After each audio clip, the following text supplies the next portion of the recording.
Good morning guys. Important levels mark చేసుకుందాము. Market ఈ level closing దగ్గర ఓపెన్ అవుతుంది. Market is trying to open flat.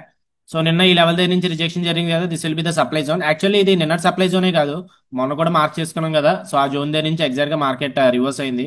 So we can extend the zone here. So మొన్న supply zone దగ్గర నుంచి market నిన్న reverse అయింది. And then previous session లో హియర్. ప్రీవియస్ సెషన్ లో కూడా ఇంపార్టెంటే, ఎందుకంటే అది కూడా హై వరకు ట్రావెల్ చేసింది కాబట్టి ఈ లెవెల్ అనేది ఉంటే డిమాండ్ జోన్ గా కూడా ఉండొచ్చు.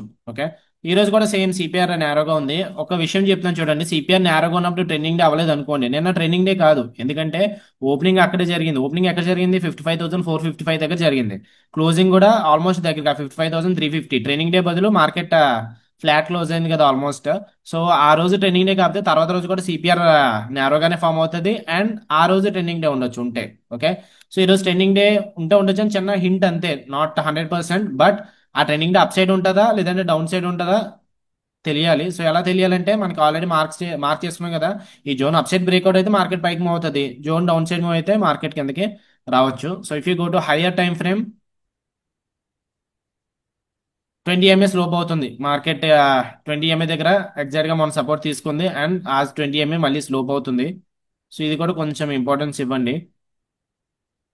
అంటే అదర్ దన్ దోస్ ఇంకా ఎటువంటి ఇంపార్టెంట్ లెవెల్స్ అయితే ఎక్స్పెక్ట్ చేయట్లేదు. ఇన్ కేస్ ఈ లెవెల్ బ్రేక్అవుట్ అయితే హై బ్రేక్అవుట్ అయితే 55,957 అనేది ఇంపార్టెంట్ లెవెల్. ఎక్కడి నుంచి రిజెక్షన్ జరుగుతుందా బ్రేక్అవుట్ అవుతుందో చూద్దాము. సో అది తర్వాత మార్క్ చేసుకుందాము. Coming to Nifty.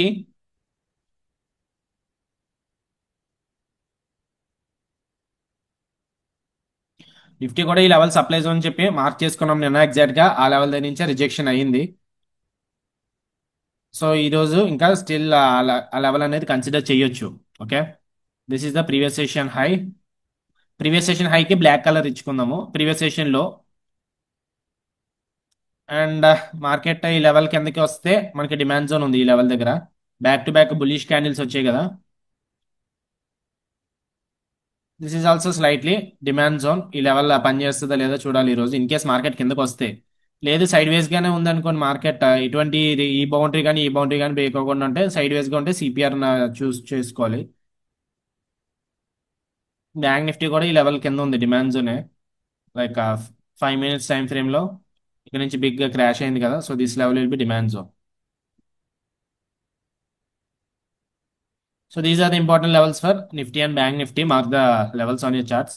So first can price action చూద్దాం ఎలా ఫామ్ అవుతుందో.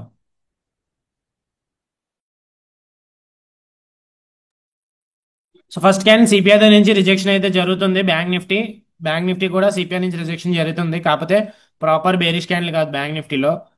నిఫ్టీ అయితే ప్రాపర్ బేరిష్ క్యాన్లు అయినా మనకి ఇమీడియట్ గా ఈ లెవెల్ ప్రీవియస్ సెషన్ లో సపోర్ట్ ఉంటుంది కదా, అలాంటప్పుడు కాసేపు వెయిట్ చేయాలి. ఇమీడియట్ గా ఎంట్రీ ఏం తీసుకోకూడదు, రిస్క్ రివార్డ్ బాగోదు కదా. వేరే బ్యాంక్ నిఫ్టీలో risk reward little bit okay, ఎందుకంటే స్టాప్ లాస్ ఇక్కడ పెట్టుకోవచ్చు 130 పాయింట్స్. సో 260 వరకు వెయిట్ చేయాలి, నన్ను లో వరకు 260 వస్తుంది కాబట్టి బ్యాంక్ నిఫ్టీ ఓకే. వేరే నిఫ్టీలో అయితే రిస్క్ రివార్డ్ బాగలేదు. సో రెడ్ కాదు, ఇది రెడ్ కాస్త గ్రీన్ కింద చేంజ్ అయింది. నిఫ్టీ కూడా ఇప్పుడు సిపిఆర్ రిజెక్షన్ దగ్గర ఉంది నిఫ్టీ. బ్యాంక్ నిఫ్టీ అయితే సిపిఆర్ పైన ఉంది, కాసేపు అయితే వెయిట్ చేయాలి. బ్యాంక్ నిఫ్టీ ఎందుకు రిజెక్షన్ అవుతుంది? ఇక్కడ నిఫ్టీ స్టిల్ ఇంకా సిపిఆర్ దగ్గర రిజెక్షన్ ఉంది కాబట్టి బ్యాంక్ నిఫ్టీ కూడా ఈవెన్ దో సిపిఆర్ బ్రేక్అవుట్ అయినట్టు చూపించిన రివర్సల్ అయితే ఫామ్ అవుతుంది. రెండు కూడా రివర్సల్ చూపిస్తుంది కాబట్టి 55,400 call option bank Nifty watch list లో పెట్టుకుంటున్నాను. 55,400 కాల్ ఆప్షన్ బ్యాంక్ నిఫ్టీ. 498 దగ్గర రన్ అవుతుంది, హై అయితే 600 వరకు వెళ్ళింది.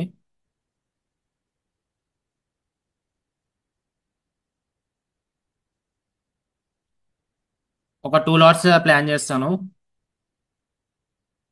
So last 1 minute candle close అవుతుంది. ఇక నిఫ్టీ కూడా రిజెక్షన్ చూపిస్తుంది సిపిఆర్ దగ్గర నుంచి, సో హై ప్రాబిలిటీ అనుకోవచ్చు. సో 492 దగ్గర అయింది. రిస్క్ ఇందులో ఒక 5,000 చేద్దాము. 5,000 డివైడెడ్ బై 60, సో 80 పాయింట్స్ పెట్టుకోవచ్చు. 83 plus 492, so 575 is the stop loss. 500 దగ్గర రన్ అవుతుంది.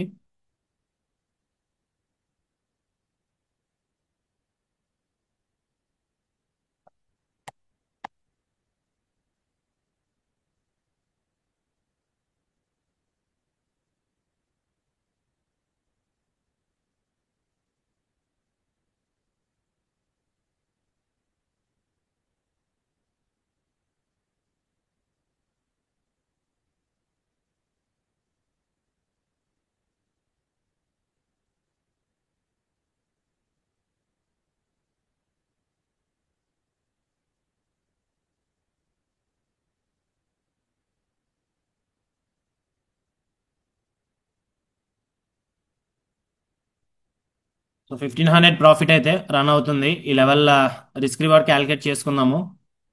సెకండ్ క్యాండిల్ దగ్గర ఎంట్రీ తీసుకున్నట్టు.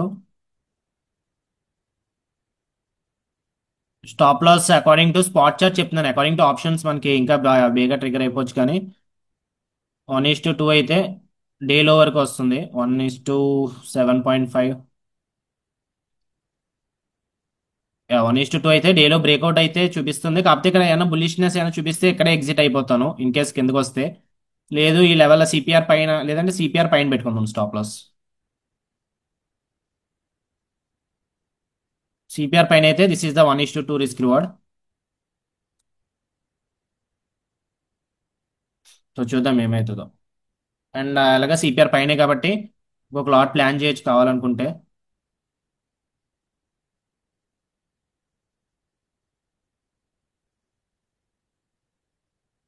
So total 90 quantities.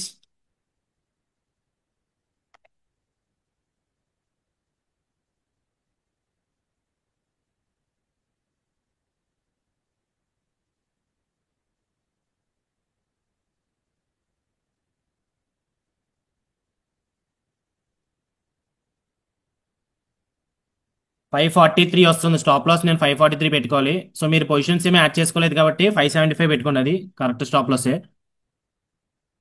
543 is the stop loss. Lose అయితే 5000 లూజ్ అవుతాము. సో చూద్దాం ఏమవుతుందో.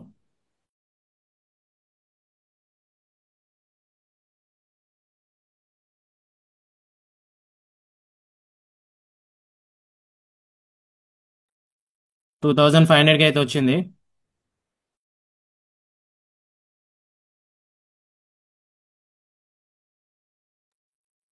సో 4000 ప్రాఫిట్ అయితే రన్ అవుతుంది. 4200, 440కి అయితే వచ్చింది. సో స్పాట్ చార్ట్ ప్రకారం this is the target, this is the stop loss above the central pivot. So చూద్దాం ఏమవుతుందో.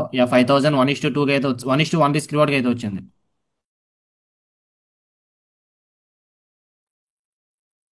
So almost close to 6000. Target 375కి వస్తే క్లోజ్ చేస్తాను. అప్పుడే మనకి 1:2 అకార్డింగ్ టు ఆప్షన్స్ అవుతుంది. లేదంటే అకార్డింగ్ టు స్పాట్ చార్ట్ ఇది హిట్ అయితే చూద్దాము. స్టాప్ లాస్ అప్డేట్ చేయడమో లేదంటే ఎగ్జిట్ అవడమో. అండ్ డేలో కూడా స్ట్రాంగ్ విక్ కాబట్టి విక్ బ్రేక్అవుట్ అవ్వాలి. విక్ బ్రేక్అవుట్ అయితేనే అప్పుడు కిందకి రావచ్చు మార్కెట్. నిఫ్టీ కూడా కిందకు వస్తుంది. నిఫ్టీ నెక్స్ట్ సపోర్ట్ మనకి డేలో ఉంది. సో చూద్దాం ఏమవుతుందో.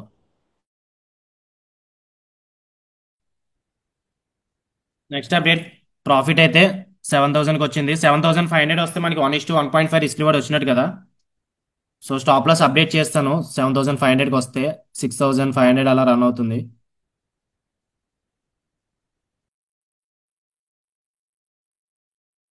ఇంకా నిఫ్టీ చెప్పాను కదా, ఈ విక్ అనేది ఇంపార్టెంట్ నిఫ్టీకి, బ్యాంక్ నిఫ్టీకి రెండింటికి కూడా. సో విక్ దగ్గర ఉంది. స్టాప్ అప్డేషన్ చేసుకుంటున్నాను. ఎనీహౌ 7000కి అయితే దగ్గరగా వచ్చింది.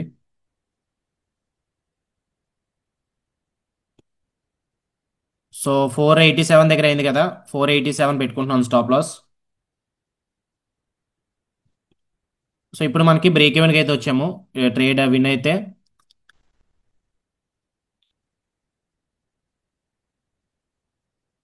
సారీ లూజ్ అయితే మనకి బ్రేక్ ఈవెన్లో ఉంటాము. అంటే ప్రాఫిట్ ఉండదు, లాస్ ఉండదు. సో వచ్చిన ప్రాఫిట్ పోతుంది, రిస్క్ అయితే తగ్గించేసుకున్నాము.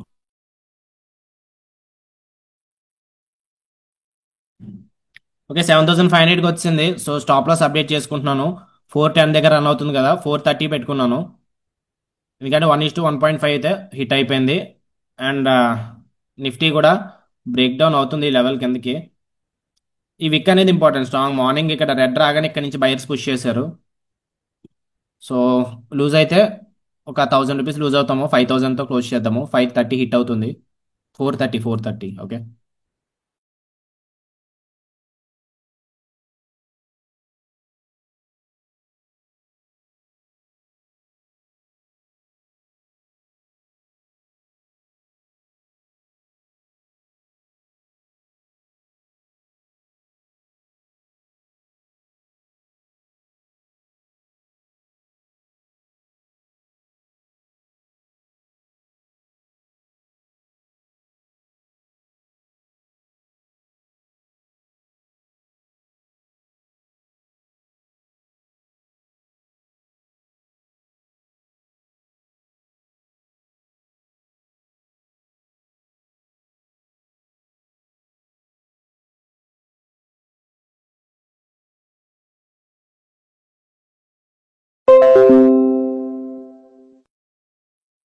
Okay guys, trailing stop loss అనేది హిట్ అయిపోయింది. ఈ లెవెల్ చెప్పాను కదా. సో 1:1.5 దాకా వచ్చింది.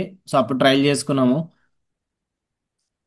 అండ్ నిఫ్టీ కూడా ఇక్కడ డేలో సపోర్ట్ అయితే తీసుకుంటుంది. So anyhow done for the day. See in the next session tomorrow. Profit of the day is 5000. By.